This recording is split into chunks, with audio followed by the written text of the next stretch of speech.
something you need to know? Someone has betrayed me. Varys. He knows the truth about John. He does. Dany's an incredibly strong person. She's also someone who has had really close friendships and close advisors for her entire run of the show. You look at those people who have been closest to her for such a long time, and almost all of them have either turned on her or died, and she's very much alone. And that's a dangerous thing for someone who's got so much power, to feel that isolated. So at the very time when she needs guidance and those kind of close friendships and advice the most, everyone's gone.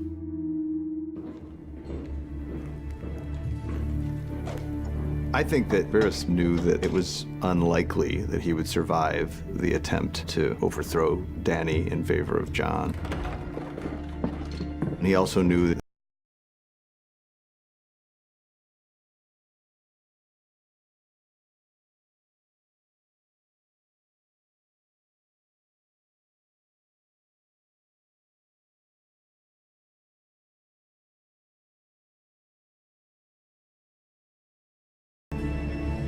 I think that Tyrion is saying goodbye to his best friend in the world outside of his brother.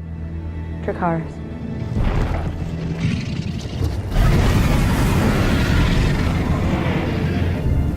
And the amount of guilt that he feels over being the cause for his best friend's imminent death, it's hard to really get your head around. I don't have love here. I only have fear. You will always be my queen. Jon Snow is someone that she's fallen in love with, and as far as she's concerned, by this point, Jon has betrayed her by telling people about his true identity, and also the fact that he's unable to return her affections at this point. All right, then.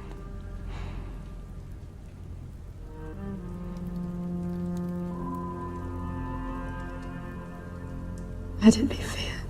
I think that when she says, "let it be fear," she's resigning herself to the fact that she may have to get things done in a way that isn't pleasant, and she may have to get things done in a way that is horrible to lots of people. Mercy is our strength. Our mercy towards future generations. He will never again be held hostage by a tyrant. She chose violence. A Targaryen choosing violence is a pretty terrifying thing.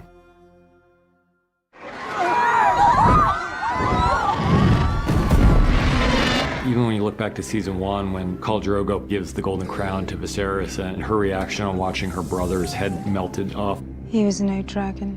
And he was a terrible brother, you know, so I don't think anyone out there was crying when Viserys died, but there is something kind of chilling about the way that Dany has responded to the death of her enemies. And if circumstances had been different, I don't think the side of Dany ever would have come out. If Cersei hadn't betrayed her, if Cersei hadn't executed Missandei, if Jon hadn't told her the truth, like if all these things had happened in any different way, then I don't think we'd be seeing this side of Daenerys Targaryen. I don't think she decided ahead of time that she was going to do what she did. And then she sees the Red Keep, which is to her the home that her family built when they first came over to this country 300 years ago.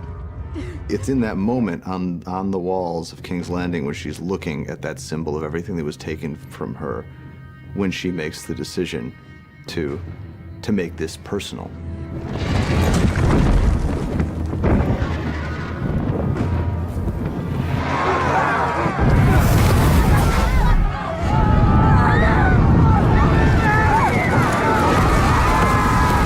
We wanted her to be just death from above, as seen from the perspective of the people who are on the business end of that dragon. In most large stories like this, it seems like there's a tendency to focus on the heroic figures and not pay much attention to the people who may be suffering from the repercussions of the decisions made by those heroic people. And we really wanted to keep our perspective and our sympathies on the ground at this moment, because those are the people who are really paying the price for the decisions that she's making.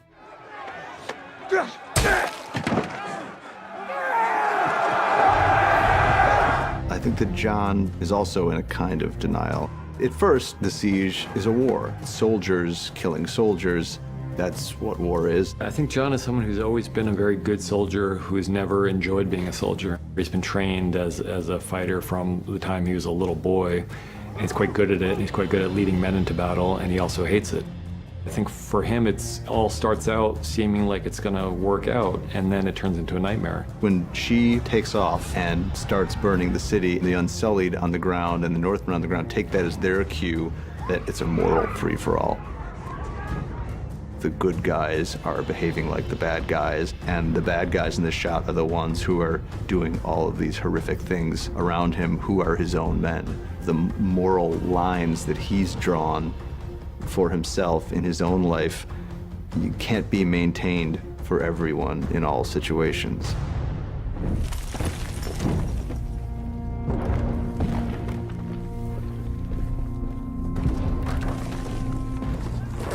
Go home, go. It's a small scene, but it's also for us one of the most important scenes in the whole episode because it's the culmination of their story together. And you'll be dead too if you don't get out of here. I'm going to kill her. The road to vengeance always ends in one place, which is what the Hound is saying to her here. I've made my choice a long time ago, and this could only end in one possible way for me. But for you, you have so many other options. Look at me! You want to be like me? The Hound has genuinely come to have affection for Arya. I think he loves her as much as he's capable of loving someone. And he knows that if she comes with him at this point, she's not going to make it out of there. Sandor. Thank you.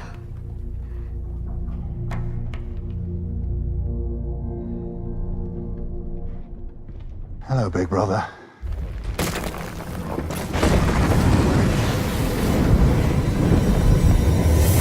We've always wanted to see these two face off again, and they finally did. It struck us that it would be kind of apocalyptically beautiful to see them fighting on this stairway to nowhere, with the sky in the background and the dragon flying by and the flames everywhere. We knew that these two were going to die together at each other's hands, and we knew that the Hound's death had to be a death by fire. So the one thing stronger in the Hound than his fear of fire is his hatred of the person who put that fear there in the first place.